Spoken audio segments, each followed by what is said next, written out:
हम आप सबके मध्य में विराजमान श्रीमद् भागवत महापुराण को बारंबार प्रणाम। मंच के पास में विराजमान भूदेवी श्रीदेवी के साथ विराजमान श्री नारायण प्रभु को बारंबार प्रणाम।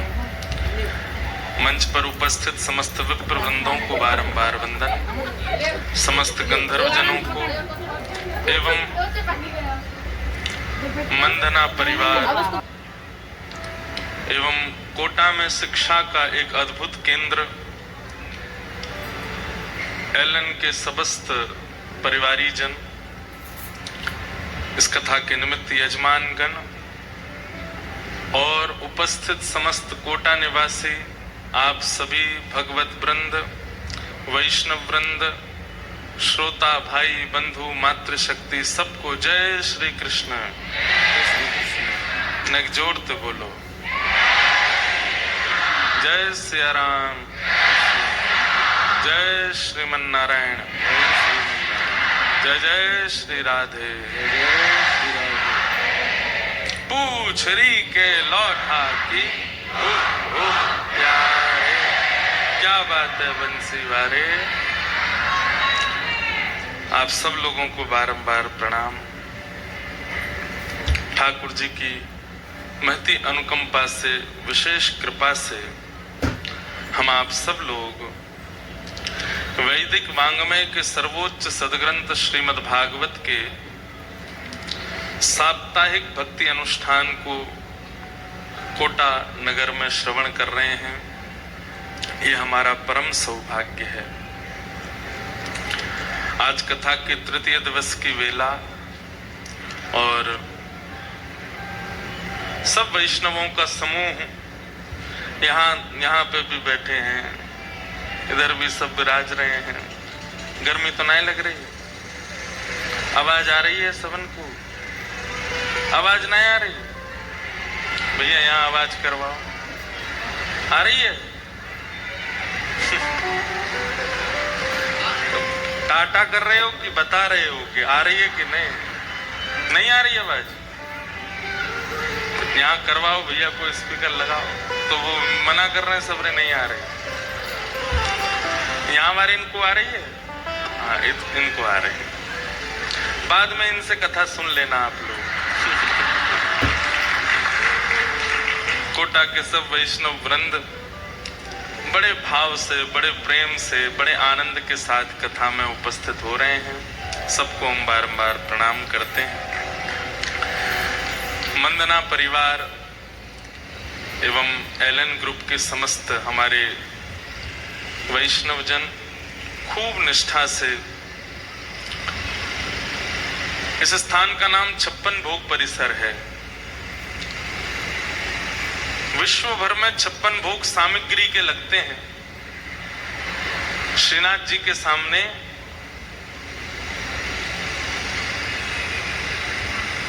विविध प्रकार के व्यंजन लगते हैं। हमारे गिरिराज जी में 56 भोग जब होता है तो बीच में श्रीनाथ जी, गिरिराज जी रहते हैं। चारों तरफ जहां जगह मिल जाती है वहीं पर महाराज भोग प्रस्तुत होते हैं। कहीं नमकीन भोग है, कहीं मीठे भोग हैं, दूध घर की सामग्री है, सकड़ी भोग है, अनसकड़ी भोग है। सब भोगों के बीच में ठाकुर जी विराजते हैं, उसको 56 भोग कहते हैं।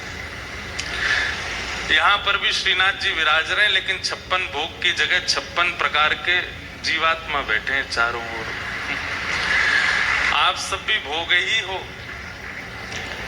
ठाकुर जी नवनीत चौरम हृदयस्य चौरम, वो हृदय में जो भोग उत्पन्न होता है उसको हरण करते हैं।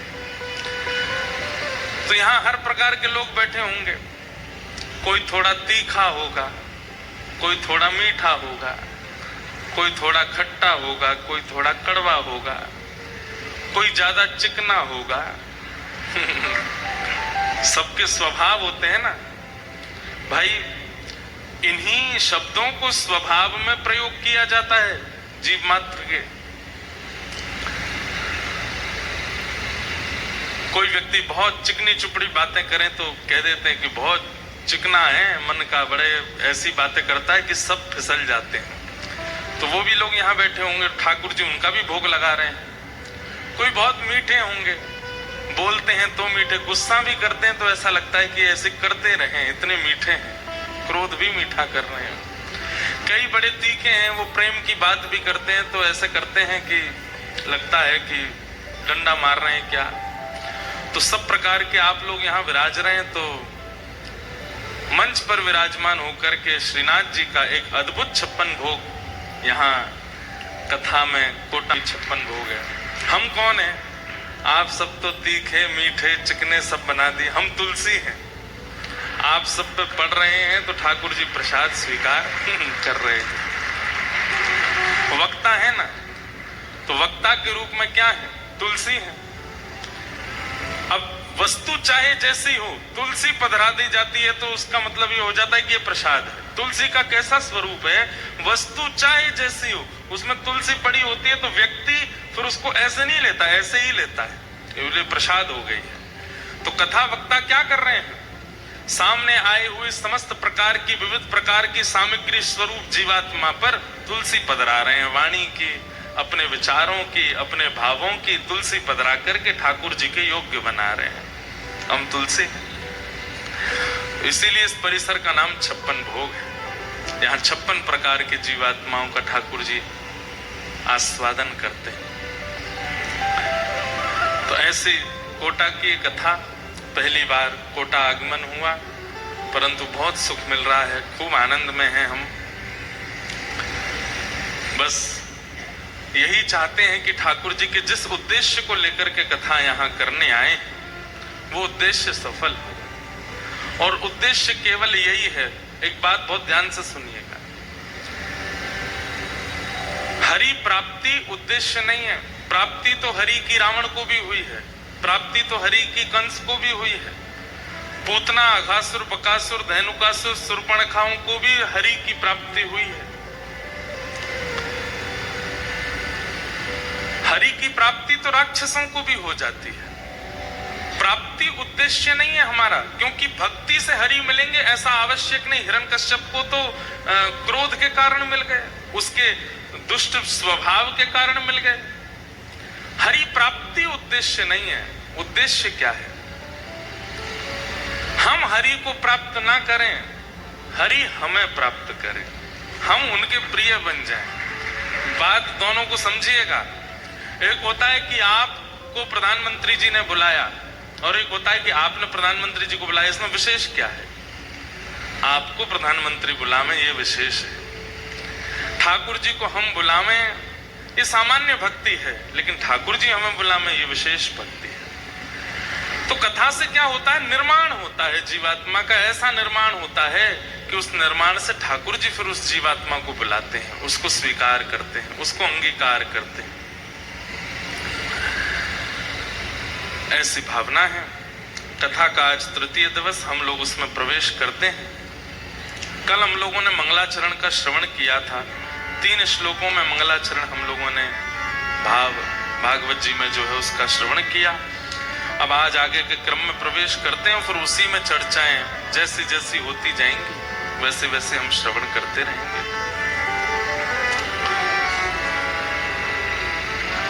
यम प्रव्रजन तमनुपेतमपेत कृत्यम द्वैपायनो विरह कातर्या जुहाव पुत्रेति तन्मयतया तर्वोऽभिनेतु तं सर्वभूत हृदयं मुनिमानतोऽस्मि। 88,000 सौनकादि ऋषि नैमिषारण्य में बैठे हैं। किस लिए बैठे हैं? मानव का कल्याण हो इस भावना से बैठे। और तब उन 88,000 सौनकादि ऋषियों ने 6 प्रश्न किए हैं। इन्हीं 6 प्रश्नों में कथा चलेगी। बंधुओं, ज्ञान जो है ना, वो जिज्ञासा के पात्र में टिकता है। बहुत ध्यान से सुनिएगा सब लोग।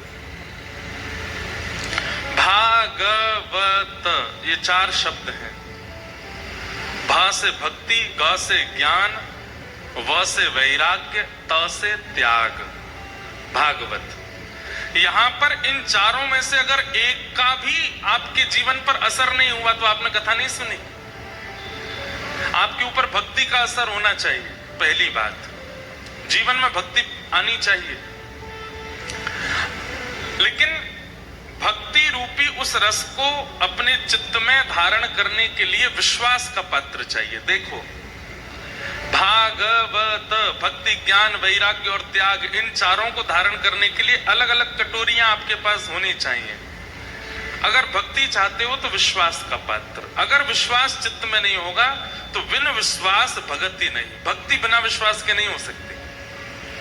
मानो तो मैं गंगा मां हूं, ना मानो तो बहता पानी। भक्ति मानने से होती है, ना मानने से, बस ऐसे ही करने से भक्ति का स्वरूप नहीं होता। इसका मतलब विश्वास। श्रीमद् वल्लभाचार्य जी महाराज के श्री चरणों में सूरदास जी महाराज कहते हैं, दृढ़ इन चरणन के रो भरोसो, दृढ़ इन चरणन के रो, श्री वल्लभ न के चंद्र छटा बिन, सब जग माही अंधेरो भरोसो, दृढ़ चरणन के रो।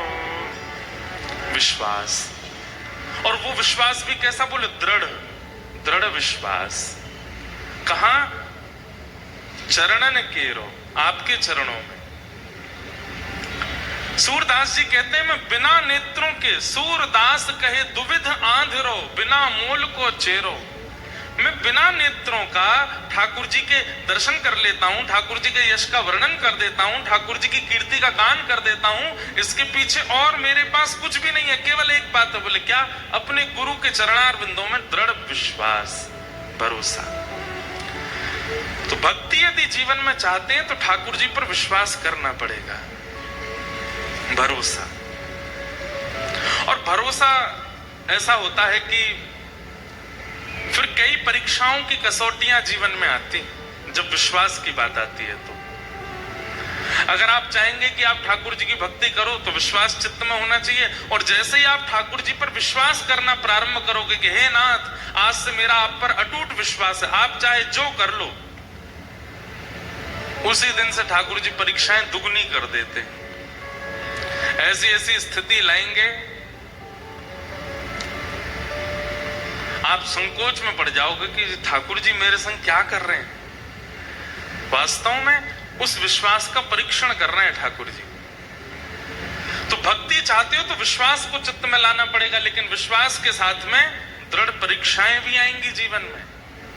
उन परीक्षाओं में डगमगाइएगा नहीं, ठाकुर जी के प्रति अविश्वास लाइएगा नहीं। एक बार विदेश में कहीं कथा कर रहा था मैं, तो वहां एक माता जी मेरे पास आई और बोली, महाराज जी, हमारे पूर्वजों ने कहा था कि सोमवार के व्रत करने से श्रेष्ठ पति की प्राप्ति होती है। हमने कहा, बोले मैंने महाराज जी 16 सोमवार छोड़ो, 16 वर्ष की 13 वर्ष की आयु से 14 वर्ष की आयु से मैंने सोमवार के व्रत किए। अब जाकर के यहाँ विदेश में मेरा ब्याह हुआ। मैंने कहा तो? बोले पतिदेव हमारे खाते हैं, पीते हैं, उल्टे सीधे काम करते हैं, सारे सोमवार विपरीत हो गए। ठाकुर जी ने नेक नहीं सुनी हमारी। मैंने कहा अब आपकी स्थिति क्या है ये बताओ। बोले स्थिति क्या है, बस 24 घंटे अब तो यही प्रार्थना करते हैं, हे ठाकुर जी हमने क्या कमी छोड़ दी थी, क्या हमने गलती कर दी थी जो ऐसे प्राप्त हो गए। मैंने कहा मैया देखो, इसमें आप ठाकुर जी के व्रत को दोष नहीं दो, ठाकुर जी के नियम को दोष मत दो। कई बार हमारे पूर्व के प्रारब्ध कर्म होते हैं। अब व्यक्ति चाहता है कि मैं पैसे दे करके, जैक लगा करके, कैसे भी करके पास हो जाऊं, लेकिन पढ़ाई नहीं करी होगी तो कैसे पास होगा। ठीक वैसे ही अगर हम नियमों को, व्रतों को केवल अपने कार्य की सिद्धि के लिए करते हैं, पूर्व का प्रारब्ध तो है ना, वो प्रारब्ध किसी ना किसी रूप में तो आएगा। तो उन्होंने कहा कि तो फिर इसका मतलब तो व्रत करना ही नहीं चाहिए। मैंने कहा हम तो कहते ही नहीं है कि कभी किसी इच्छा कामना के लिए व्रत करो, निष्काम भाव से करो। ठाकुर जी के चरणों में प्रार्थना करो, जैसे राखो तैसे रहूं, जो दोगे जैसा दोगे, जो मिलेगा, जो जीवन में सब स्वीकार है, आप जैसे। मारा गिरधर लाल थारो न चायो ना चूरी, मारा नटराजा थारो न चायो ना चूरी। आप चाहे जो कर लीजिए हमारे साथ, हमें सब स्वीकार है। विश्वास का मतलब यही तो होता है। तो भक्ति विश्वास के पात्र में टिकती है। अगर चित्त में विश्वास नहीं है, भरोसा नहीं है, तो भक्ति टिक नहीं पाएगी। दूसरा, आप कहेंगे कि महाराज जी विश्वास हमारा दृढ़ नहीं हो पा रहा, भक्ति छोड़ो, ज्ञान दे दो। भागवत, तो दूसरा शब्द ग यानी ज्ञान। आप कह रहे हैं कि भक्ति के लिए विश्वास आप कर नहीं पा रहे, इससे अच्छा आप ज्ञान दे दीजिए। तो ज्ञान के लिए जिज्ञासा का पात्र। अगर चित्त में जिज्ञासा नहीं होगी तो ज्ञान नहीं टिकेगा। आप कथा में, यहाँ कई लोग हैं हमारे भैया, सब बता रहे थे कि कथाएं सुनते रहते हैं, कभी कहीं कथा में जाते हैं, कभी कहीं कथा में जाते हैं। पूज्य हमारे पिताजी महाराज की भी कथा हुई है इस स्थान पर, 56 भोग मैदान अंतर्गत एक कथा हुई है, भीलवाड़ा में, हाँ, भवानी मंडी में, हाँ, 2004 में। वाह।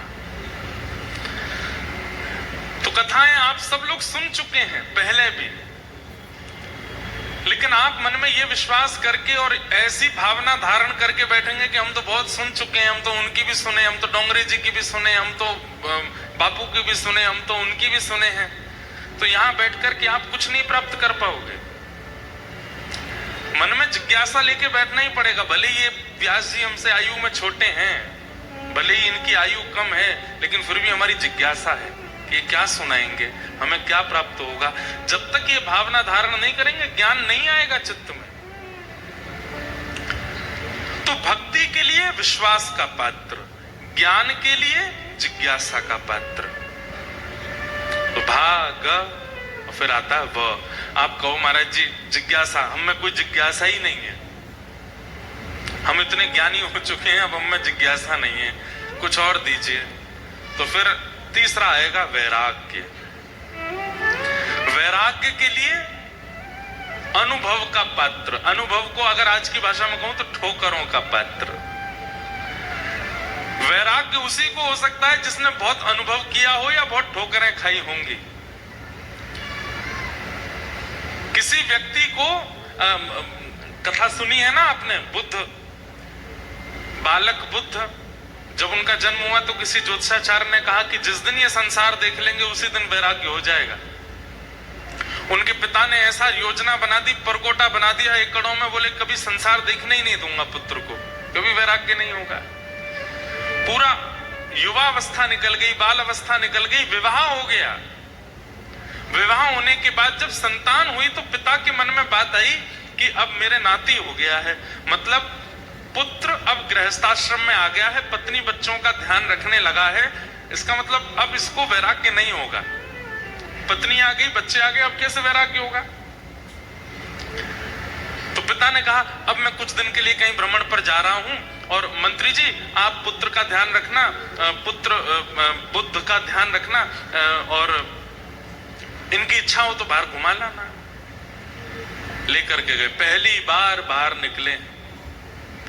जैसे ही बाहर निकले तो अपने मंत्री जी से पूछे, मंत्री जी ये बालक कहां जा रहा है? बोले कि प्रभु ये विद्यालय पढ़ने के लिए जा रहा है, अध्ययन करने के लिए जा रहा है। अच्छा, हमारे गुरुजी तो घर ही आते थे पढ़ाने के लिए। बोला आपके पिता ने व्यवस्था की थी, लेकिन वास्तव में बालकों को विद्यालय जाना पड़ता है, विद्यालय में अध्ययन करना पड़ता है। बोले अच्छा। थोड़ी और आगे गए तो जाकर के देखा कि वही बालक का अब विवाह हो रहा है। बोले अच्छा, हमारा भी तो विवाह हुआ था, ये वही हो रहा? बोले हाँ, अब ये इस बालक का विवाह हो गया। वही बालक अब थोड़ा और बड़ा हुआ तो उसका विवाह हो गया। आगे एक व्यक्ति अपनी पत्नी और बच्चों के साथ जा रहा था। बोले ये क्या हो रहा है? बोले कि अब गृहस्थ आश्रम में प्रवेश करने के बाद पत्नी और बच्चों की इच्छा पूर्ति के लिए निकला है। अच्छा, थोड़ा और आगे जाकर के देखा तो क्या देखा कि एक वृद्ध पड़ा था बिस्तर पर, खांस रहा था, बीमार हो गया था। बुद्ध बोले ये क्या हो रहा है? बोले कि महाराज, व्यक्ति एक दिन वृद्ध हो जाता है और वृद्धता में उसको कोई रोग लग जाता है और रोग लगने पर फिर उसकी ऐसी रुग्णावस्था हो जाती है। थोड़े और आगे जाकर के देखा तो 5 लोग रो रहे थे और एक शव पड़ा था और पत्नी कह रही थी मेरे पति चले गए, बच्चे कह रहे थे हमारे पिता चले गए, माता पिता कह रहे थे हमारा बेटा चला गया, भाई कह रहे थे हमारा भाई चला गया। बुद्ध ने जैसे ही वो दृश्य देखा बोले ये क्या हो रहा है? बोले कि महाराज, ये हमारे जीवन का काट्य सत्य है, एक दिन हमारी मृत्यु हो जाती है। पत्नी, बच्चे, घर परिवार सब बैठे रह जाते हैं और हम लोग चले जाते हैं। इसका मतलब एक दिन मेरी भी मृत्यु होगी। मंत्री जी बोले आया है सो जाएगा, जो आया है उसको जाना तो पड़ेगा। मेरे बच्चे भी ऐसे रोएंगे, मेरी पत्नी भी रोएगी, मेरे परिवार के लोग भी रोएंगे। बोले हाँ महाराज, रोना तो पड़ेगा। बस उसी दिन बोले कि अगर इन सबके बीच रहकर के ममत्व प्रकट करके एक दिन सबको रोता बिलखता छोड़ के जाना पड़ेगा और मैं जाऊं, उसके बाद तो सब रोएंगे, पर मेरे सामने भी तो सब जा सकते हैं, मेरे बालक भी जा सकते हैं, मेरी पत्नी भी जा सकती है, मुझे भी रोना पड़ेगा। ना मैं रोऊंगा ना किसी और को रोने दूंगा। उसी समय वैराग्य चित्त में आ गया, सब त्याग करके बुद्ध बन गए और वही बुद्ध के रूप में प्रकट हो गए। भागव यानी कि वैराग्य या तो अनुभव से आएगा या ठोकरों से आएगा। जीवन में जितने उतार चढ़ाव आते जाएंगे, जैसे जैसे लोग मिलते जाएंगे, उन लोगों से मिलने के बाद में आप लोगों को कई चीज का अनुभव होता रहेगा, वैराग्य आता रहेगा चित्त में। तो वैराग्य के लिए अनुभव का पात्र होना चाहिए।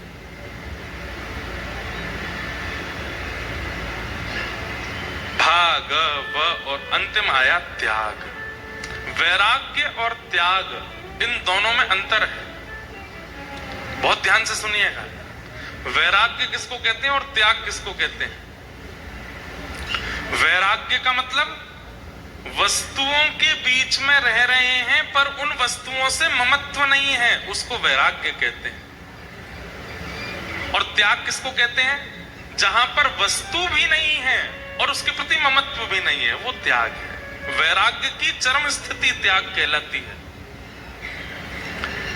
सब साधनों के बीच में रह करके भी उनके प्रति इच्छा नहीं होती है, वैराग्य है। राग रहित वैराग्य।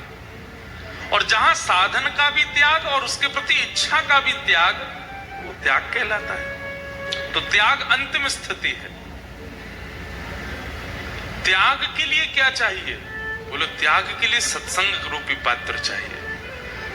जब तक सत्संग नहीं बनेगा, जब तक संग नहीं बनेगा, जब तक अच्छे लोगों के बीच में रह करके भगवत चर्चाएं नहीं मिलेंगी, तब तक त्याग नहीं बन सकता जीवन में।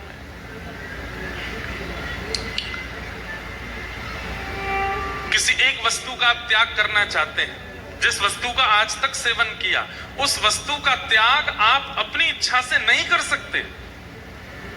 और वस्तु का त्याग कर भी दोगे लेकिन मन में वो वस्तु चलती रहेगी। मन तो हो रहा है खा लूं, मन तो हो रहा है थोड़ा सा इसको पी के देख लूं, मन तो हो रहा है थोड़ा सा इसका सेवन तो कर लूं, मन से भी नहीं जाएगा। मन से और तन से दोनों रूप से त्याग तो तभी हो सकता है जब सत्संग मिलेगा।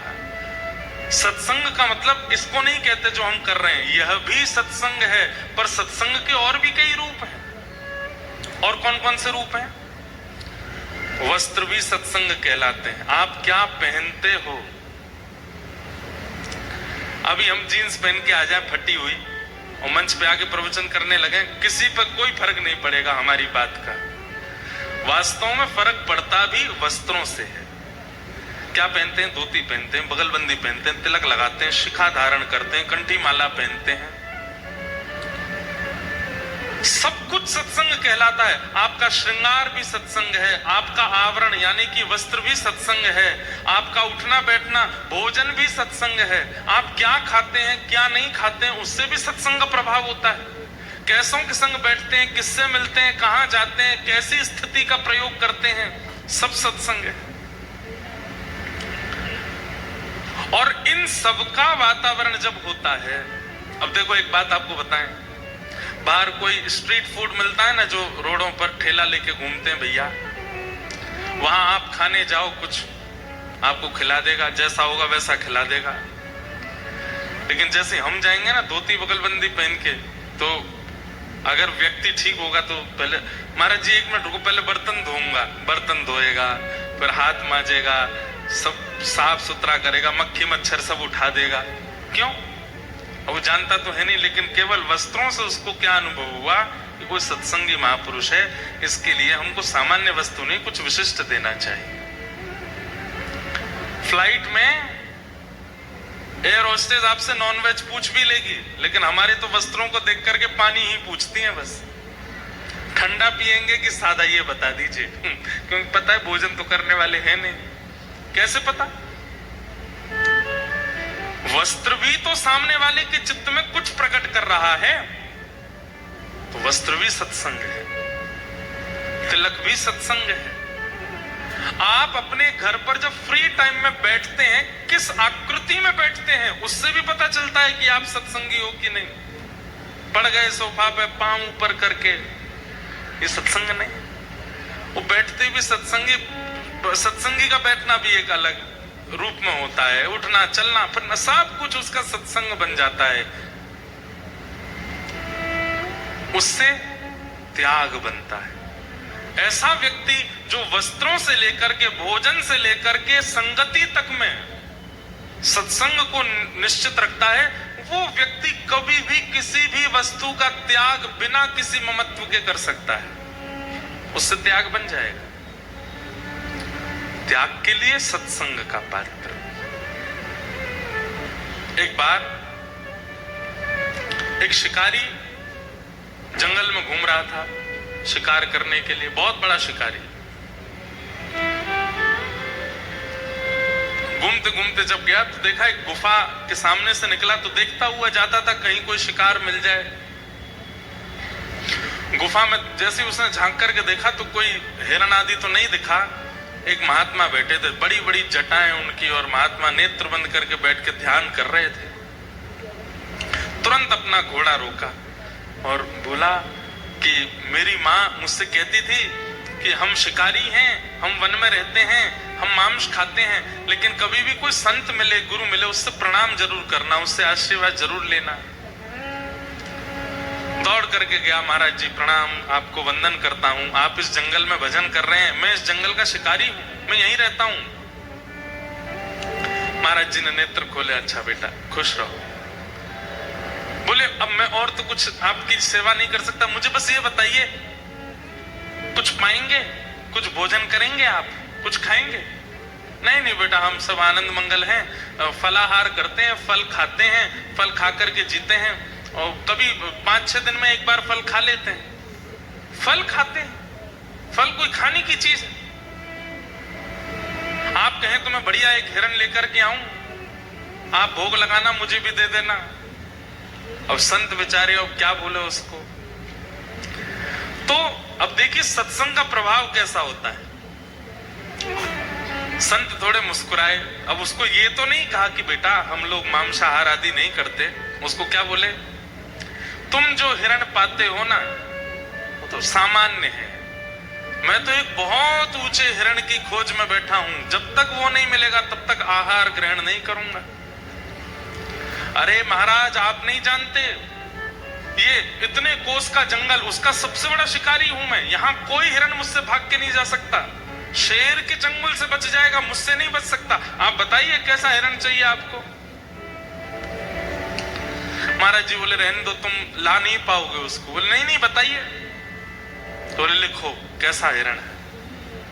कस्तूरी तिलकम ललाट पटले वक्षस्थले कौस्तुभम नासाग्रे वर मुक्ति कंतर तले वेणु करे कंकणम सर्वांगे हरिचंदनम सुललितम कंठे च मुक्तावली गोपस्त्री परिवेष्टितो विजयते गोपाल चूड़ामणि। बोले जिस हिरण की आश में मैं भूखा बैठा हूं वो हिरण कस्तूरी का तिलक लगाता है। शिकारी बोला कस्तूरी तिलक लगाता हिरण? मैंने ये तो सुना कि कस्तूरी उसके नाभि में होता है पर उसका चंदन बना करके अपने माथे से लगा के घूमता है। ये हिरण तो पहली बार देखा सुना। बोला हाँ वो कस्तूरी का तिलक लगाता है। कानों में नासिका में मोती पहनता है। अच्छा मोती पहन करके घूमता है हमारी तरह? बोला हाँ। और इस हिरण की विशेषता क्या है? बोले पीतांबरी पहनता है, निर्वस्त्र नहीं घूमता है, पीतांबरी धारण करता है, धोती पहनता है। और सबसे बड़ी विशेषता अधर पर वेणु रख करके अपने कर कमलों से बजाता है। शिकारी बोला जीवन निकल गया, ऐसा हिरण तो नहीं देखा मैंने। बोले इसीलिए तो इस वाले हिरण को हम पाना चाहते हैं, उसी के लिए बैठे हैं यहां पर।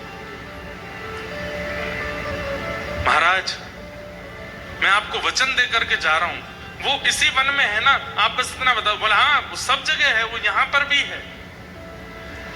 मैं आपको वचन देता हूं जब तक ये हिरण नहीं मिलेगा मैं भी भूखा रहूंगा, मैं भी शिकार नहीं करूंगा, इसी हिरण को पकड़ के लाऊंगा।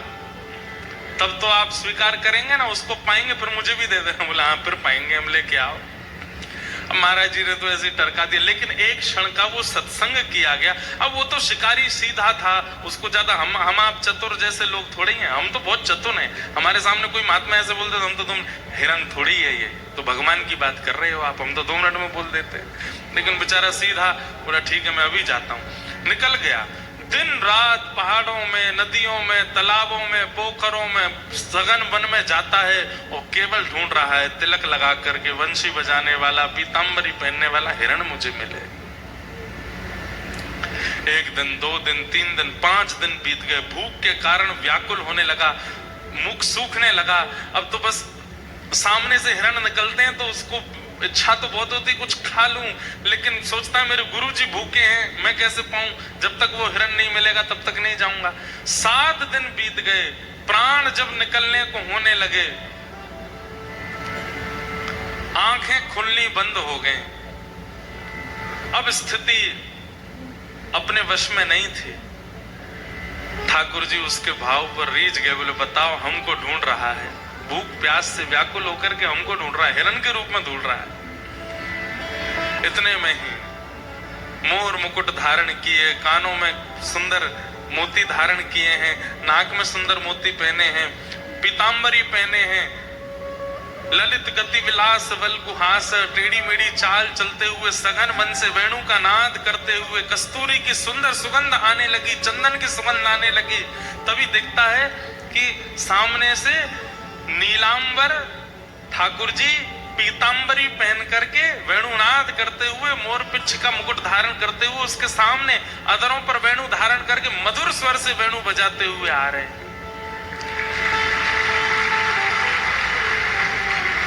गुरु जी ने जितना बताया था सब देख रहा है। कस्तूरी की सुगंध आ रही है, नाक में मोती पहना है, कानों में कुंडल पहने हैं, पीतांबरी पहन रखी है, नील कांति नील वरण है। और ये हिरण तो नहीं है पर नेत्र तो मृग जैसे ही है, मृगनयन है। संभवतः यही वो हिरण होगा, श्रृंगार करके हमारी जैसा, मानवों जैसा लग रहा है। तुरंत प्रसन्न हो गया, वो मिल गया हिरण। अब क्या करूं, कैसे पकड़ूं?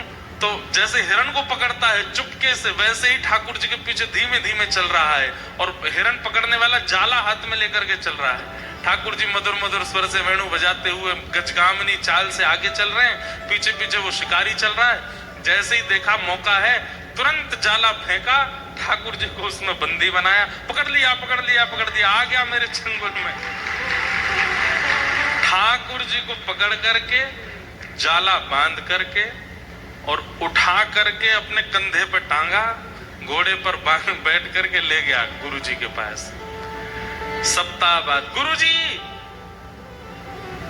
बाहर से चिल्लाने लगा गुफा के, भीतर से संत बोले फिर से आ गया। अरे जल्दी बाहर आइए, बहुत मचलता हुआ हिरण है ये, बड़ी मुश्किल से पकड़ करके लाया हूं, 1 सप्ताह लग गया गुरुजी, पेट में चूहे दौड़ रहे हैं, जल्दी बाहर आओ। संत बोले पता नहीं किसको पकड़ लाया होगा, देखता हूं। बाहर जाकर के देखा तो मुरली मनोहर श्याम सुंदर कंधा पे बैठे हैं उसके, जाले में बंद होकर के, बिल्कुल ऐसे होके। जैसे ही ठाकुर जी को देखा, गुरुजी तो वहीं मूर्छित हो गए। शिकारी दौड़ करके गया, बोले गुरुजी होश में आओ, पानी वानी डाला। जैसे तैसे होश में आए। शिकारी बोले गुरुजी आप ठीक हो? बोले मैं ठीक हूं बेटा। वो कहाँ है हिरन?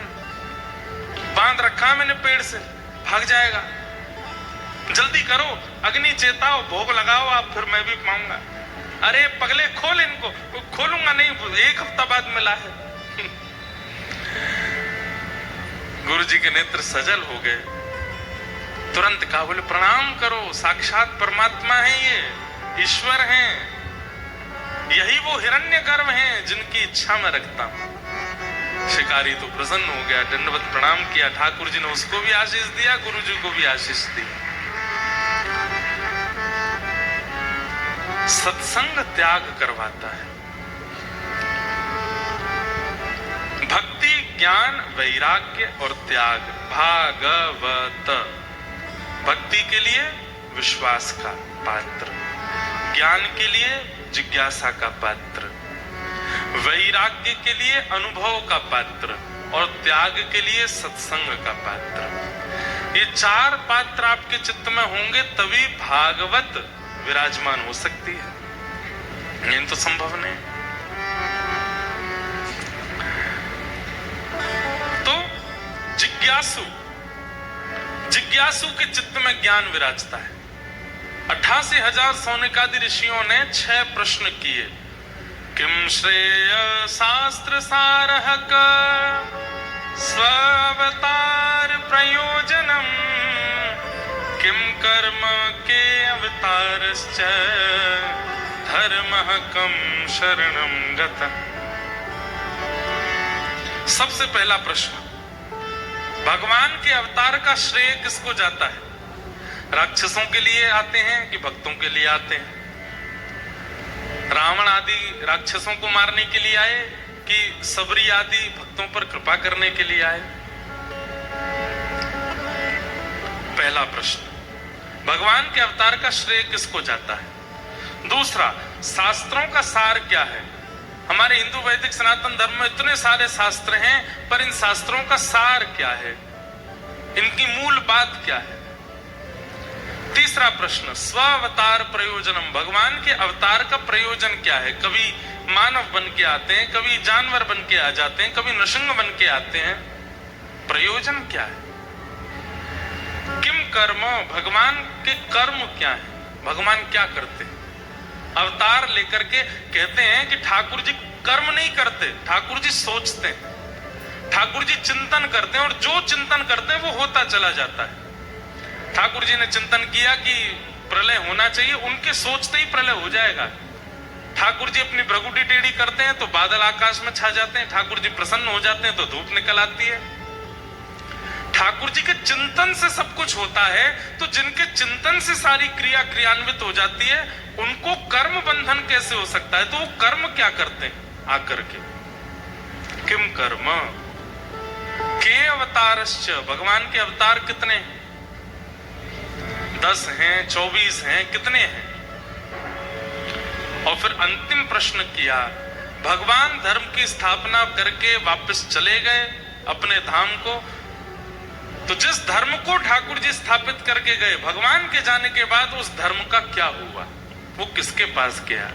ये 6 प्रश्न हैं, और इन्हीं 6 प्रश्नों में अब कथा। सौनकादि ऋषियों ने पहला प्रश्न किया कि भगवान के अवतार का श्रेय किसको जाता है?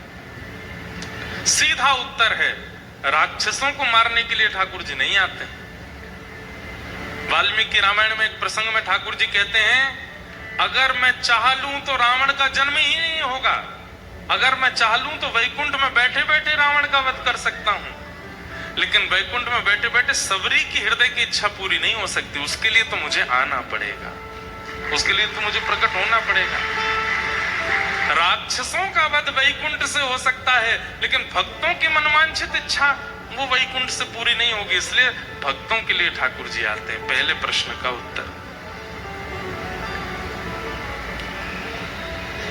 भक्तों के लिए ठाकुर जी आते हैं। वास्तव में तो बंधुओं अब पुकारने वाला नहीं है, अब बुलाने वाले बचे नहीं है, इसलिए ठाकुर जी आ नहीं रहे। नहीं तो आज भी ठाकुर जी प्रकट हो सकते हैं उस भावना से, उस इच्छा से। सबसे बड़ी बात है कि भक्त के चित्त में सबसे श्रेष्ठ स्वभाव क्या हो जिससे ठाकुर जी आवे? भोलापन। हम लोग भोले नहीं हैं, हम लोग सरल नहीं है, सहज नहीं है, इसलिए ठाकुर जी आते नहीं। सरलता ठाकुर जी को सबसे प्रिय है। जितने सहज, जितने सरल, जितने, मैं कथाओं में कहा करता हूं, जितने चतुर बनोगे संसार को उतने अच्छे लगोगे, और जितने सरल बनोगे ठाकुर जी को उतने बढ़िया लगोगे। जितने चतुर बनोगे, क्या आता है आपको? बोले सर्वगुण संपन्न है, चाय बनवा लो, पकोड़े तलवा लो, कचौड़ियां बनवा लो, गाड़ी चलवा लो, कपड़े धुलवा लो, पढ़ाई करवा लो, दूसरों को पढ़वा लो, नाच करवा लो, गाने गवा लो, किसी भी काम में पीछे नहीं है। ऐसे लोग संसार को बहुत प्रिय होते हैं। लेकिन एक गुण है अंदर, पर वो एक गुण भी केवल ठाकुर जी के लिए, तो ठाकुर जी को बहुत प्रिय है, ठाकुर जी को अति प्रिय है। सीधी बात, जो सरल है, सहज है, सीधा है, ठाकुर जी को बहुत अच्छा लगता है। हम तो यही कहते हैं कि नित्य ठाकुर जी से प्रार्थना करो, बाकी सब तो आप स्वयं कर सकते हो। अपने कर्म बंधन से अपने कर्म बंधन खोल सकते हो, अपने कर्मों से सब कुछ निर्माण कर सकते हो। ठाकुर जी से प्रार्थना करो कि हे नाथ, मुझे तो आप सीधा बना दो, सरल बना दो, सहज बना दो। मैं बहुत चतुर हो गया हूँ, बहुत चतुराई मेरे चित्त में आ गई है। ये खाली मन बैठा बैठा कुछ ना कुछ सोचता ही रहता है। ये मन बड़ा चंचल है,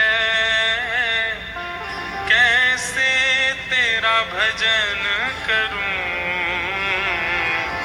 ये मन बड़ा चंचल है,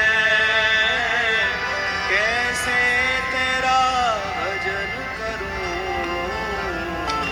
जितना इसे समझाऊं,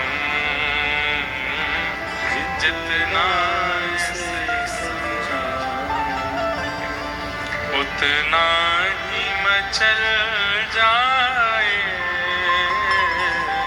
राधे तेरे चरणों की। कर धूल जो मिल जाए राधे तेरे चरणों की। ओ श्यामा तेरे चरणों की। कर धूल जो मिल जाए श्यामा तेरे चरणों की। हमें और कुछ नहीं चाहिए हे श्यामा जी, हे किशोरी जी, आप केवल हमारे चित्त को शुद्ध कर दो, हमें दीन बना दो, सरल बना दो, सहज बना दो। बहुत चतुर बन गए हम लोग, खाली बैठते हैं तो मन में केवल ये चतुराई ही चलती रहती है कि किसके साथ क्या किया जाए, किसके साथ अनहित किया जाए, किससे आगे कैसे निकला जाए। बस यही सब हमारे चिंतन में चलता रहता है। हे प्रिया जी, हे श्यामा जी, आप कृपा करके मुझे सरल बना दो, सरल बनाओ।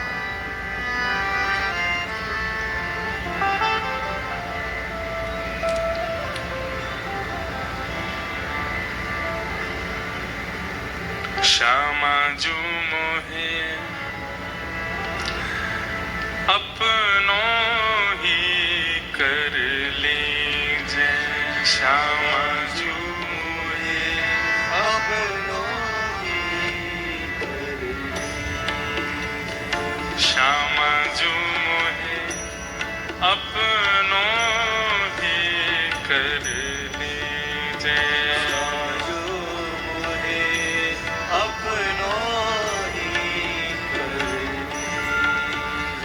श्री राधे मोहे अपनों ही कर लीजिए।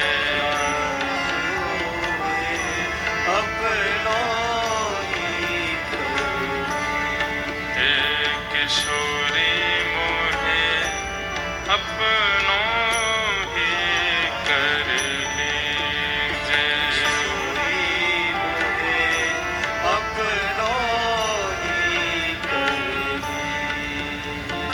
श्री राधे मोहे अपनों ही कर लीजिए।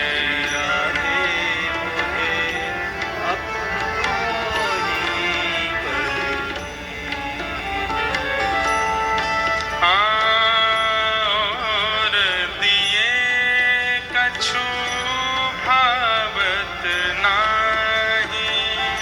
और दिए सब लोग गाओ।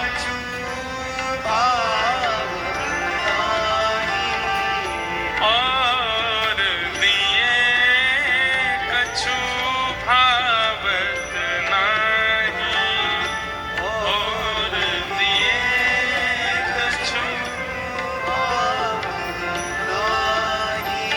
हे किशोरी जी, या तो मुझे अपना कर लीजिए, उसके अलावा अगर आप मुझे कुछ और देना चाहती है तो मुझे कुछ नहीं चाहिए आपसे। धन संपत्ति वैभव आदि सब, ये सब मैं अपने कर्मों से कर सकता हूँ, अपने कर्मों से प्राप्त कर सकता हूँ। आप या तो मुझे अपना बना लीजिए, और अपना बनाने लायक अगर आप मुझे नहीं मानती हैं तो दूसरी वस्तु मुझे क्या दीजिए। बहुत ध्यान से सुनो, हरिराम व्यास जी का पद है। और दिए कछु भावत नाही। और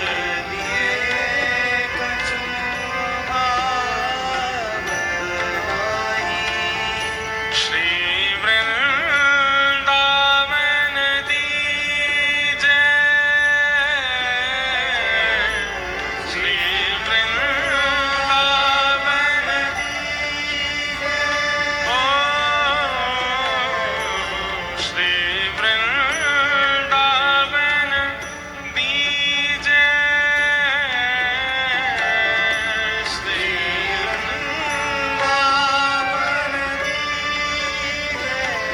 किशोरी मोहे अपनों ही कर लीजिए। किशोरी मोहे। ब्रज में मध्य प्रदेश के एक भक्त पहुंचे जिनका नाम था भोलानाथ। किशोरी जी की प्राप्ति करने के लिए वृंदावन के सेवा कुंज में रहते, और वहां रह करके बंदरों को जो चने डाले जाते, तो बंदर जब पा लेते उसके बाद जो चनों का छिलका बच जाता उसको खाते। और कभी चना हाथ में पड़ जाता, बंदर पाके चले गए, एक आध चना अगर मिल जाते तो उनको बीन करके रख लेते, जब बंदर सामने आते तो उन्हीं को दे देते, स्वयं छिलका पाते थे। अनेक वर्षों तक जब छिलका पा करके रहे तो एक दिन किशोरी जी को बड़ी दया आ गई, और उन्होंने श्री राधा वल्लभ मंदिर से उनके लिए प्रसादी भिजवा दी। गुसाई जी लेकर के प्रसादी आए और कहा, भोलानाथ जी, किशोरी जी ने स्वप्न में आज्ञा करके कहा है कि भोलानाथ जी छिलका पाते हैं, उनके लिए मेरी राजभोग की प्रसादी लेकर के जाओ। ये सुनकर के भोलानाथ जी इतना रोए, इतना रोए, इतना रोए, और रोए तो रोए, किशोरी जी के ऊपर नाराज हो गए। क्यों? हे किशोरी जी, आपको मेरे पेट की पीड़ा दिखाई दे गई, मेरे हृदय की पीड़ा नहीं दिखाई दी।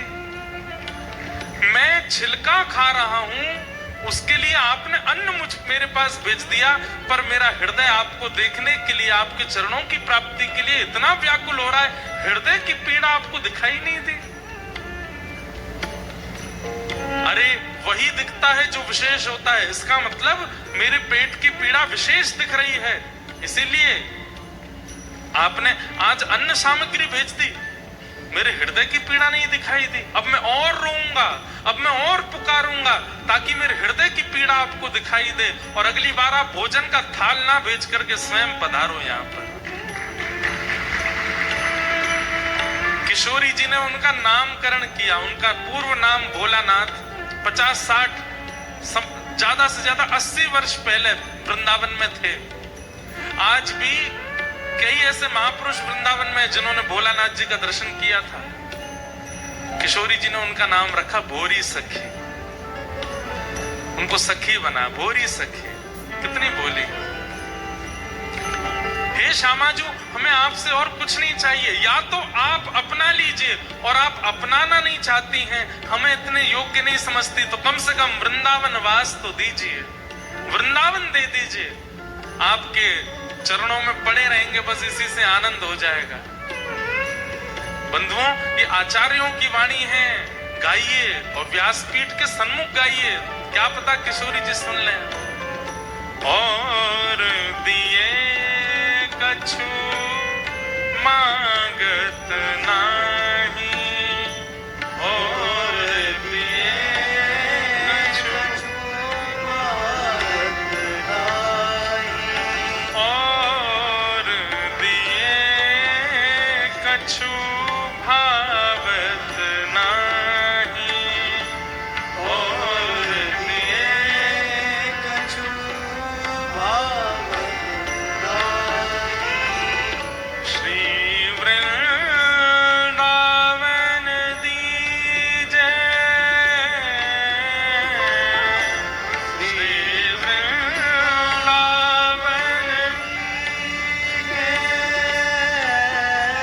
ओ श्री वृंदावन दीजय,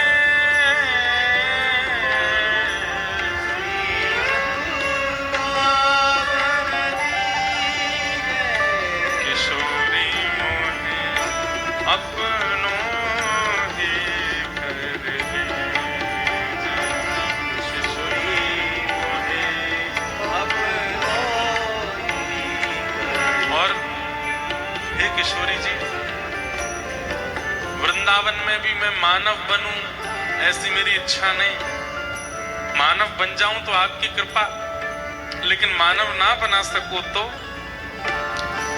खग मृग पशु पंछी यावन के, खग मृग पशु पंछी यावन के, खग मृग पशु पंछी यावन के, खग मृग पशु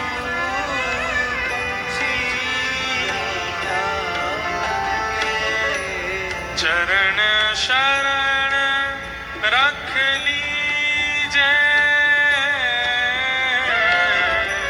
चरण शरण रख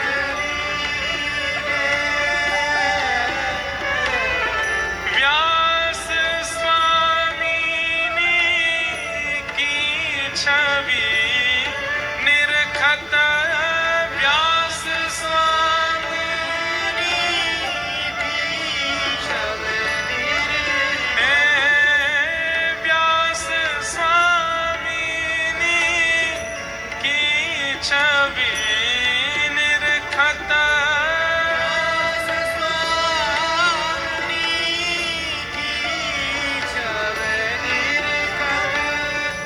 महल टहलनी की जय, महल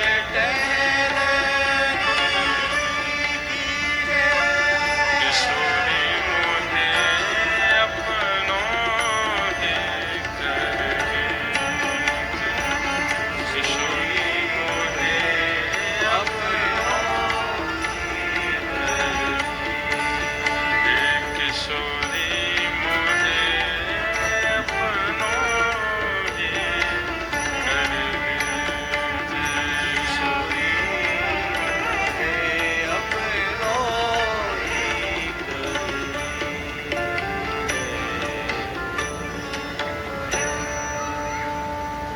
जैसे तोहे अति प्यारी लगूं, तैसों मोहे कीजो स्वामिनी।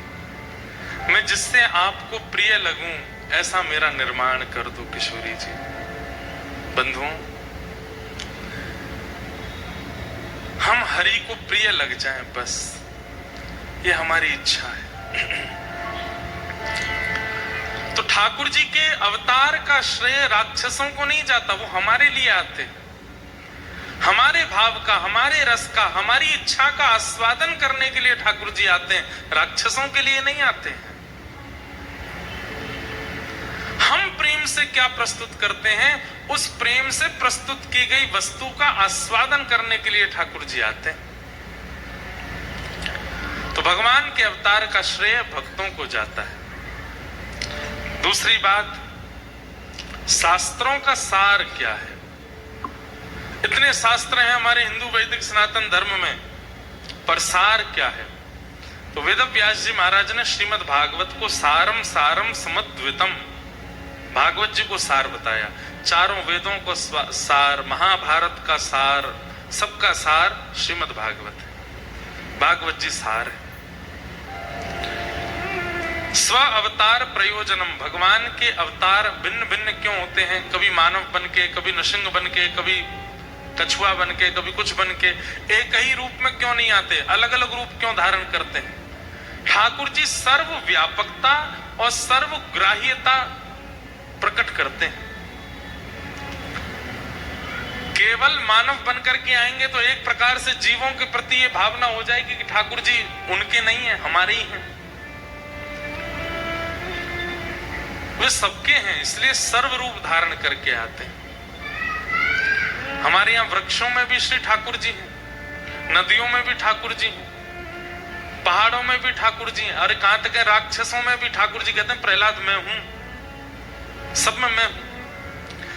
मासा नाम मार्गशीर्षो, हम मार्गशीर्ष महीना को ठाकुर जी अपना स्वरूप बताते हैं।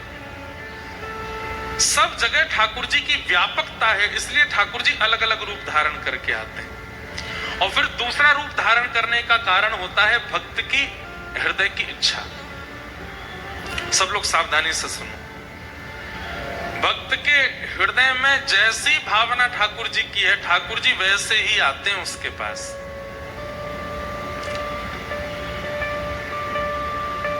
बहुत सुंदर है भैया, बैठ जाओ, हम ले लेंगे आपसे, हैं कथा के बाद ले लेंगे। और भी यहाँ भी कुछ लोग कुछ बना के लाए, कथा के बाद सब लोग प्रदान भी कथा सुन लो। लड्डू गोपाल ये किसके ठाकुर जी हैं? श्रीमद वल्लभाचार्य जी महाराज के चित्त के ठाकुर जी हैं, नवनीत प्रियालाल जी। उनके चित्त में ये छवि है कि हाथ में मक्खन लेकर के ठाकुर जी घुटमुन चल रहे हैं, और उन्हीं की छवि से ठाकुर जी ऐसे नवनीत प्रियालाल जी के रूप में प्रकट हो गए। कल मैंने बताया, ये परसों बताया, कल बताया, यशोदा जी के चित्त के ठाकुर जी हैं। मुरली मनोहर ठाकुर जी गोपियों की श्री राधा रानी के चित्त के ठाकुर जी हैं। सब जगह अलग अलग स्वरूप है ठाकुर जी का। जगन्नाथपुरी में ठाकुर जी बिना हाथ पैर आंख नाक मुंह के बैठे हैं, विचित्र स्वरूप है ठाकुर जी का, पिघला हुआ, प्रेम पिघलित है। वहां ठाकुर जी ब्रजवासियों के प्रेम में, वियोग में प्रेम विगलित हो गए हैं, उनके चित्त के ठाकुर जी। दक्षिण में एक उडुपी में श्री कृष्ण भगवान हैं, वहां के स्वरूप अलग हैं। एक केरला में एक और ठाकुर जी हैं, वहां पर गुरुवायूर, उनका अलग स्वरूप है। भक्त की इच्छा के अनुसार भी ठाकुर जी अलग अलग रूप धारण कर लेते हैं। पंढरपुर में वही विट्ठल बन करके बैठे हैं। तो भगवान के अवतारों का प्रयोजन सर्व व्यापकता और सर्व इच्छा, सबकी इच्छा के लिए भी ठाकुर जी रूप धारण करते हैं। किम कर्म, ठाकुर जी का कर्म क्या है? केवल गौ ब्राह्मण संत वैष्णवों की सुरक्षा, ठाकुर जी का यही कर्म है कि ये प्रसन्न रहें। बस ये प्रसन्न रहेंगे तो पूरी सृष्टि प्रसन्न रहेगी, इसी का भाव ठाकुर जी चित्त में रखते हैं। के अवतारश्च, भगवान के अवतार कितने? असंख्य। अवताराय असंख्य, एकादश स्कंद में वेद व्यास जी कहते हैं असंख्य अवतार हैं भगवान के। बताने को 24 हो जाते हैं, दशावतार हो जाते हैं, लेकिन देखा जाए तो 24 पर गिनती रुकती नहीं है, असंख्य हैं ठाकुर जी के अवतार। भक्तमाल जी में एक ठाकुर जी का स्वरूप है, उसका नाम है सिलपिल्ले भगवान। कौन से भगवान? सिलपिल्ले भगवान। एक बताने वाली बात तो नहीं, बता देते हैं। एक संत हैं, ठाकुर जी की अष्टयाम सेवा करते हैं, सुबह से शाम तक सेवा करते हैं, बिल्कुल एक क्षण के लिए। अपने हाथ से वस्त्र बनाएंगे, अपने हाथ से भोजन बनाएंगे, अपने हाथ से इत्र लगाएंगे, अपने हाथ से सारी सेवा। मतलब सुबह 4 बजे उनकी सेवा प्रारंभ होती है, शाम 7 बजे तक हिलते ही नहीं है। रसोई और ठाकुर जी का कक्ष, रसोई ठाकुर जी का कक्ष, इतनी सेवा करते हैं। मैं दर्शन करने गया, महाराज जी आपके ठाकुर जी इतने भाव से सेवा करते हैं, आप सेवा करते हैं, ठाकुर जी को नाम कहा है? क्या नाम बताए? बवाल बिहारी। क्या नाम है? बवाल बिहारी। मैंने कहा ये कैसा नाम है बवाल बिहारी? बोले थे बवाल नहीं है तो क्या है? सुबह सुबह उठ करके इनको ये पवाओ, उठते ही पट दूध पिवाओ, फिर लड्डू खवाओ, वो बना करके लाओ। और भाई सेवा करने वाले तो फिर विशेष रूप से करते हैं, जिनको केवल काम चलाऊ करना वो काम चलाऊ करते हैं। अब जैसे अभी महीना चल रहा है कार्तिक का, अब गुलाब का इत्र नहीं लगेगा ठाकुर जी को, अब मोगरा का इत्र नहीं लगेगा, अब धीरे धीरे ठाकुर जी के इत्र परिवर्तित होंगे, क्योंकि धीमे धीमे हवा में नमी आ रही है, थोड़ी ठंडक आती जा रही है, रात्रि में ठंडा होता जा रहा है, तो इसलिए अब ठाकुर जी के इत्र बदल जाएंगे।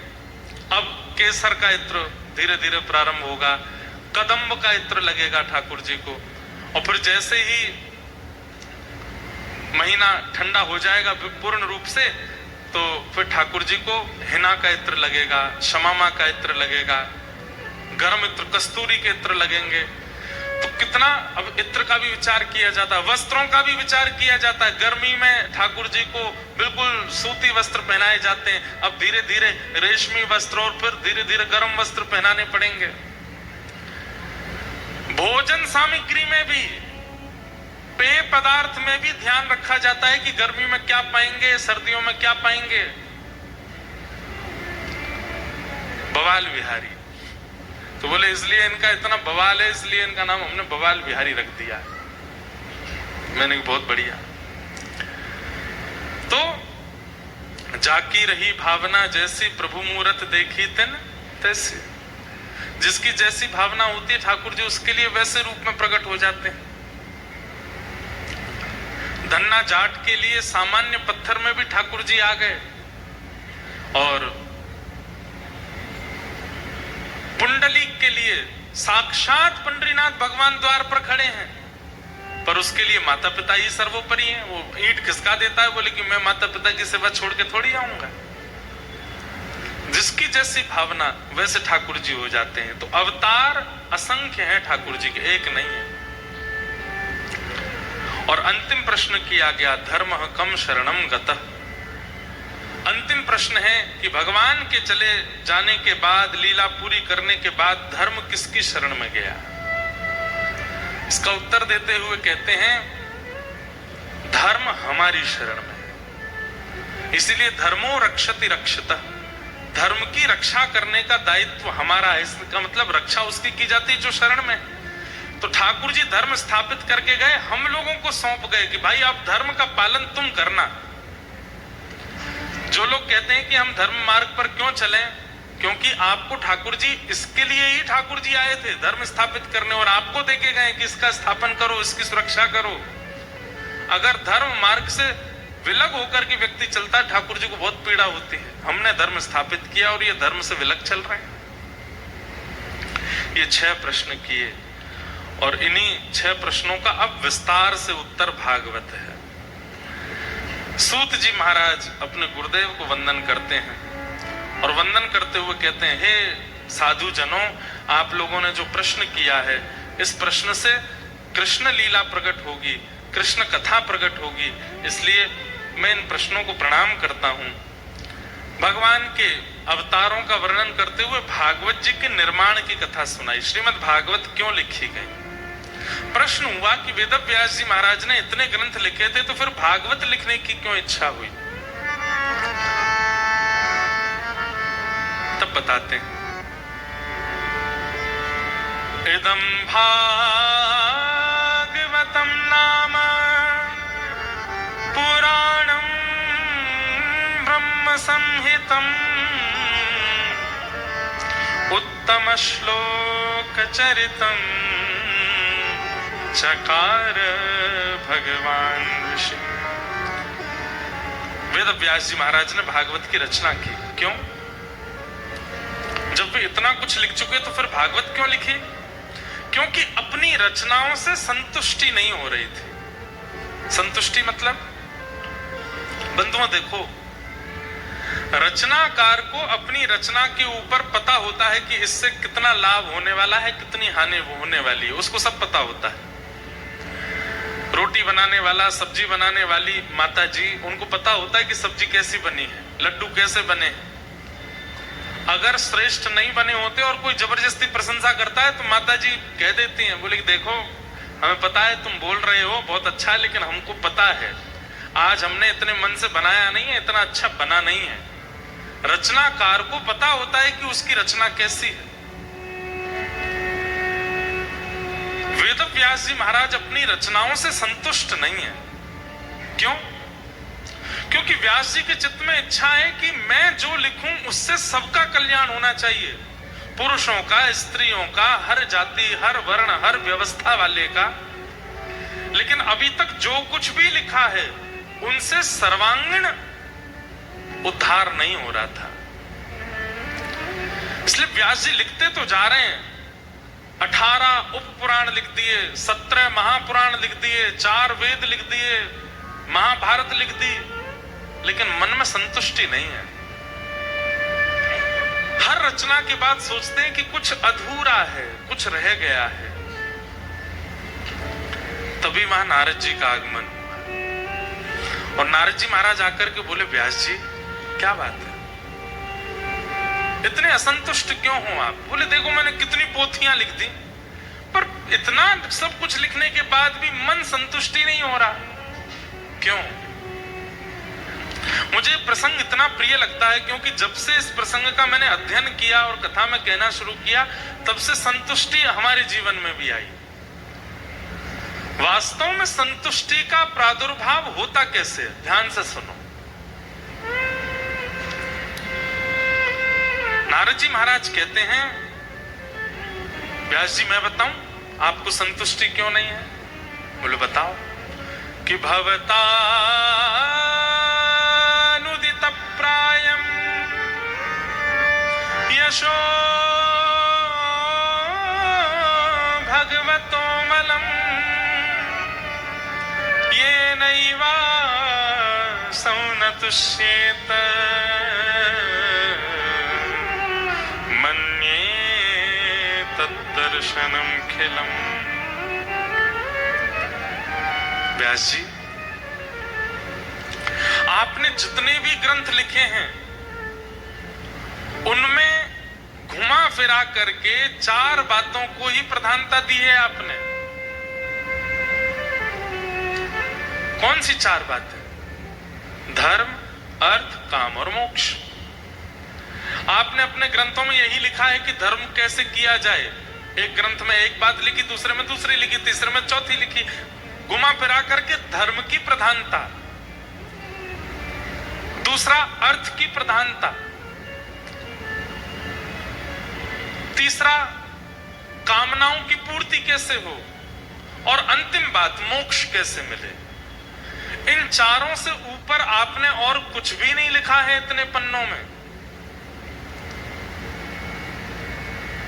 व्यास जी कहते हैं तो ये संसार इस 4 के व्यूह में तो चल रहा है, धर्म, अर्थ, काम, मोक्ष। आप अपने आप से पूछिए, सब लोग इधर देखो, विशेष रूप से आगे वाले लोग। धर्म, अर्थ, काम और मोक्ष, सुबह से हम लोग क्या करते हैं? ये 4 ही काम करते हैं। सुबह उठते ही स्नान करना। स्नान करना क्या है? धर्म है। स्नान करने के बाद में कबर्ड खोल करके कपड़े पहनना, काम। अपनी इच्छा से देखते हैं कौन सा पहनना है। फिर उसके बाद नाश्ता करना, मन वांछित पराठे बनाओ या ये बनाओ, पूड़ी बनाओ, कुछ बनाओ, अपनी इच्छा, कामनाओं की पूर्ति, धर्म। पहला स्नान करना, अपने शरीर को शुद्ध करना, पवित्र करना, माता पिता को प्रणाम करना, जो कुछ भी है वो सब धर्म में आ गया। उसके बाद कपड़े पहनना, भोजन नाश्ता करना, ये आ गया काम, कामनाओं की पूर्ति। उसके बाद क्या करते हैं, गाड़ी में बैठे, बच्चे गए स्कूल, बड़े गए कॉलेज और बड़े गए अपने काम पर, ऑफिस। ये क्या है, अर्थ। बच्चे स्कूल क्यों गए हैं, ताकि हम अध्ययन करें, ताकि हम जब बड़े हों तो हम भी अर्थ कमा सकें। यूनिवर्सिटी क्यों गए, ताकि हम भी बड़े हों तो हम भी अर्थ कमा सकें। अर्थ के लिए ही अध्ययन कर रहे हैं, अर्थ। और फिर इन सब कार्यों के बीच में यदा कदा कभी मंदिर जाना, कभी मंगलवार का व्रत करना, कभी कथा सुन लेना, कभी सत्यनारायण की कथा कर लेना, कभी मंदिर में प्रणाम कर लेना, मोक्ष की कामना। इस 4 से अतिरिक्त और कुछ नहीं करते हम। धर्म करते हैं, अपनी कामनाओं की पूर्ति करते हैं, अर्थ की प्राप्ति करते हैं और मोक्ष के लिए यत्न करते हैं। इन 4 के पीछे ही हम सब भाग रहे हैं। वेदव्यास जी बोले, जब सृष्टि ही इस 4 के चक्र में चलती है तो मैं इस 4 से परे बातें क्यों लिखूं? धर्म, अर्थ, काम, मोक्ष। तब नारद जी बोले, एक चीज भूल गए। बोले क्या? पंचम पुरुषार्थ। इन 4 के साथ में एक का होना बहुत जरूरी है, और वो एक क्या है? प्रेम। धर्म में प्रेम हो, अर्थ में प्रेम हो, काम में प्रेम हो और मोक्ष में भी प्रेम हो। प्रेम के बिना ये 4 फीके से लगेंगे। फिर ये 4 तो राक्षस भी कर रहे हैं, ये 4 तो चोरी चकारी करने वाला भी बेचारा अपना कर ही रहा है, वो उसके लिए वही धर्म है। लूट मार करने वाला उसके लिए वही धर्म है, वो भी तो कर रहा है।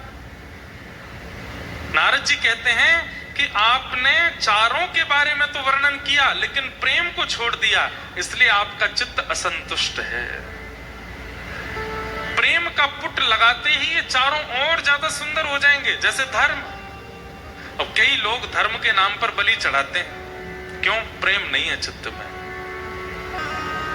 प्रेम होता चित्त में तो किसी निर्दोष को क्यों मारेंगे? अब एक बात बोले आपको हम, बलि क्या होती है, सुनो ध्यान से। कई लोग कहते हैं कि वेदों में भी तो लिखा है कि बलि होनी चाहिए, कई लोग कहते हैं कि यज्ञों में भी प्रथा है कि बलि होनी चाहिए। ध्यान से सुनिए, बलि का स्वरूप क्या है? वेदों ने कहा, आचार्यों ने कहा, पूर्वजों ने कहा कि भाई तुम्हारे चित्त में मैं करने वाला एक बकरा बैठा है, तो 24 घंटा मैं करता रहता है। गाड़ी मैंने खरीदी, घर मैंने बनाया, और ये इंडस्ट्री मेरी है पूरी, बच्चे मेरे हैं महाराज, पड़ोसी के भी बच्चे होते, मैंने पढ़ाया इनको, मैंने ही बताया था उस स्कूल में भेजो। ब्याह किसी का सक्सेसफुल हो गया, मैंने ही तो बताई थी लड़की, ये तो वहां जा रहे थे करने के लिए। हर जगह ये क्रेडिट लेने वाला जो बकरा आपके चित्त में है, विशेष तिथियों में जाइए और जाकर के देवी के सामने उस चित्त के मैं रूपी बकरे की बलि चढ़ाओ, उसको नष्ट करो। मतलब हमारे दोषों को, हमारे चित्त के दोषों को ही जानवर बताया गया, उनकी बलि चढ़ाने की आज्ञा की। लेकिन भले लोग हैं हम, चित्त की बलि तो नहीं चढ़ा करके आए, जानवर को ले गए। लो महाराज, देवी प्रसन्न हो जाएंगी। दुर्गा सप्तशती कहती हैं, कुपुत्रो जायेत क्वचिदपि कुमाता न भवति। पुत्र कुपुत्र होता है, पर माँ कुमाता कभी नहीं हो सकती। वो माँ को कैसे प्रसन्नता हो सकती है? अब कई मंदिरों में भी ऐसा होता है, कई लोग विरोध करेंगे मेरा इस बात पर, कई जगहों पर तो प्रथा है, पहाड़ी इलाकों में कहते हैं बलि नहीं चढ़ाओ तो देवता भूस्खलन कर देते हैं, लैंडस्लाइड होने लग जाता है, बाढ़ आ जाती है। अरे नहीं, ऐसा नहीं होता। कोई देवता किसी जीव की बलि नहीं चाहता। धर्म है पर दया नहीं है उसमें, धर्म है पर प्रेम नहीं है उसमें, इसलिए धर्म के नाम पर हम अधर्म कर देते हैं। कई लोग अच्छा चलो ये तो बहुत ऊंची बात कर दी मैंने, हमारे लेवल की बात करूं। हम लोग धार्मिक हैं, पर हमारा धर्म कैसा है कि दूसरा व्यक्ति जो करता है उसको बिल्कुल ओछा समझ लेते हैं। अगर कोई दूसरा धार्मिक कार्य कर रहा है तो ऐसे थोड़ी होता है, शंकर जी ऐसे ऐसे थोड़ी खुश होते हैं। कहाँ का पानी लाओ, नल का पानी लाओ, नल का पानी चढ़ा रहे हो शंकर जी पर, इससे खुश होते हैं। कौन सी मिठाई लाए हो, कैसा तिलक लगा रहे हो, कैसा चंदन लगा रहे हो, कौन सी माला, अरे ये पुष्प तो शंकर जी को प्रिय नहीं। कई लोग भक्ति में बीच की भुआ बने रहते हैं, ऐसे नहीं होता, ये नहीं होता, ये नहीं करते, वो नहीं करते, ऐसा नहीं होता। अरे तरीके बहुत होते हैं समझाने के, उसको करने दो। करने के बाद जब आपके पास बैठे तब उसको किसी कथा के द्वारा, किसी प्रसंग के द्वारा, किसी प्रमाण के द्वारा समझा दो। तो सुनो ऐसे ऐसे होता है, हमने सुना था उनकी कथा में ऐसा प्रसंग था, वहां कहीं ऐसा वर्णन है। और जब तक आपके पास प्रमाण ना हो बोलिए मत, प्रमाण लेकर के आओ तब उसको समझाओ। धर्म में दया होनी चाहिए, धर्म में प्रेम होना चाहिए, नहीं तो धर्म के नाम पर अधर्म कर देते हैं कई लोग। अर्थ, धन कमाने में भी प्रेम होना चाहिए।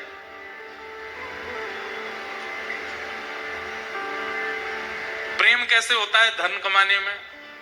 जितनी जरूरत है उससे अधिक, जैसे पता चला कि उससे अधिक आ गया है तो फिर मन में क्या विचार आता है, हमारा काम इतने में चल जाएगा पर इसका क्या करें, जो इतना आया है इससे हम कुछ दान कर दें, पुण्य कर दें, सेवा कर दें, विवाह करा दें, अनाथ बच्चों के लिए कुछ करवा दें, कहीं कोई व्यवस्था कर दें, आदि आदि आदि। धन में प्रेम आ गया तो दान बन गया। धर्म, अर्थ, काम।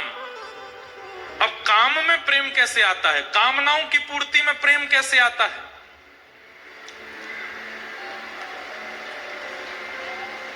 कामना है कि आज आलू का पराठा बने, लेकिन हम स्नान करके आए उससे पहले ही माता जी ने पोहा ही बना दिया, तो पोहा बन गया है तो फिर उसमें गुस्सा ना करे या उटपटांग बोले ना, बहुत जो मिल गया वो उसको पाले प्रेम से, वो कोई बात नहीं, माँ कल पराठे बना देना, थोड़ा अच्छा लगेगा, और बाकी आप जो बनाते हैं सब अच्छा ही है। पत्नी बना दे नमक